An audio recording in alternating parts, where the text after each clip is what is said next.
Magandang araw mga kagabay. Ngayon po October 8, 2025, araw po ng Miyerkules. Ako po si Father Marvin at ang ating ebanghelyo sa araw na ito ay hango sa ebanghelyo ni San Lucas chapter 11 verse 1 to 4.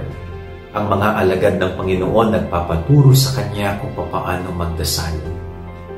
Bakit kaya? Posible na na-realize sila kung gaano kahalaga ang nagdarasal.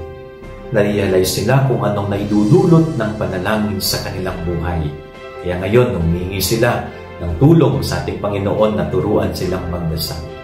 Totoo po ito. Malaki ang nagagawa ng dasal sa ating buhay. Kaya niyang baguhin ang ating buhay. Kapag tayo nananalangin, patuloy tayong tumatawag sa Diyos. Patuloy tayong nakikiusap sa Kanya.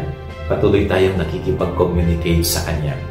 Kaya sikapin natin na araw-araw maging routine natin ang nagdarasal. Araw-araw, gawin natin part ng buhay natin ang pagdarasal. Kahit na saan tayo, kung may oras magdasal, magdasal. Yan ang ating gabay-aral niya maghapon. God bless po sa inyo lahat. Pagpalain kayo ng Panginoon.